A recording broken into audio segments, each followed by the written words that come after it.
நீங்காத வறட்சி, வறுமையால் மிரட்சி, எட்டாத பசுமை புரட்சி, இவைதான் இந்தியாவின் கடைக்கோடியான ராமநாதபுரத்தின் அடையாளங்கள்.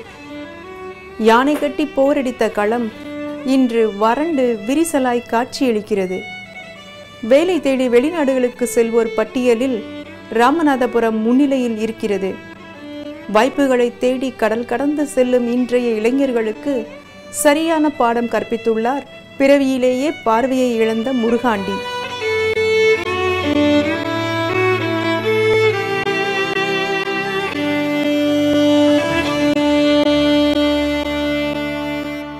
அதே வறண்ட பூமியில் பனைமரங்கள் ஏறி தன் இரு மகள்களையும் படிக்க வைத்து குடும்பத்தையும் நல்ல நிலையில் வழிநடத்தி வருகிறார் என்றால் அதுதானே சாதனை.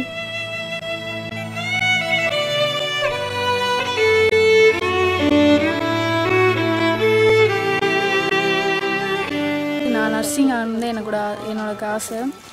எங்கள் அப்பா எங்களை இப்போதைக்கு பனைமரம் ஏறி எங்களை படிக்க வச்சுக்கிட்டு இருக்காங்க. எங்கள் அப்பாவோட உழைப்பு வச்சு எப்படியாவது கஷ்டப்பட்டு படித்து ஒரு கால்நடை மருத்துவராக வரணும் அப்படின்னு ஆசைப்பட்றேன். ராமநாதபுரத்தில் இருந்து 50 கிலோமீட்டர் தூரத்தில் உச்சிப்புழி அருகே கடலோர கிராமமான வெள்ளரி ஓடையில் வற்றாத நதியாய் ஓடிக்கொண்டிருக்கிறது முருகாண்டியின் முயற்சி. சிறுவயதில் தந்தையை இழந்து அன்னை அரவணைப்பில் வளர்ந்த முருகாண்டி தன் குறையை கண்டு முடங்கிவிடவில்லை. 10வது வயதிலேயே பனை மரங்களோடு பழகத் தொடங்கினார். கரடு முரடான அந்த மரங்கள் இவரை கரம் கோர்த்து அழைத்தன. 10 வயசுல ஏற்றி ஒரு மட்டையா பிடிச்சி போய் அந்த ஓலையை வெட்டி இந்த வடையில் இந்த அன்றைக்கின வடையில் இப்படி இதில் மேலே நான் பழக்கினேன். பழகிட்டு அப்புறம் பெரியவனை ஏறி 12 வயசில் பெரியவனை ஏறினேன். சராசரி மனிதனுக்குரிய உழைப்பும் வருமானமும் முருகாண்டிக்கு கிடைத்ததால் நல்ல வாழ்க்கை துணையும் அமைந்தது.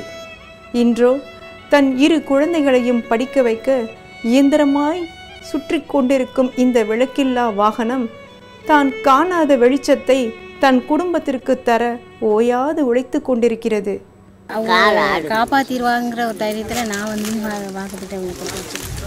இது தும்புல வேணாக்கு முதல்ல அவளை பார்த்தேங்க. அதோட நான் விரும்பி இவளை கல்யாணம் பண்ணிக்கிட்டேன். பனையேறி ஓலை வெட்டுறால நம்மளை வச்சு காப்பாற்றிடுவாங்க அப்படின்னு. முருகாண்டி, நீ ஓய்வெடுத்து உன் குழந்தைகளை வேலைக்கு அனுப்பு என பரிதாபத்தில் ஊரார் கூற மறுப்பு தெரிவித்த முருகாண்டியோ, தொலைந்து போன என் விழிகளை என் குழந்தைகள் வழியில் காண்கிறேன் என ஆகாயம் நோக்கி பனைமரம் ஏறுகிறார் வறட்சியில் பிறந்த இந்த வளமை மனிதர்.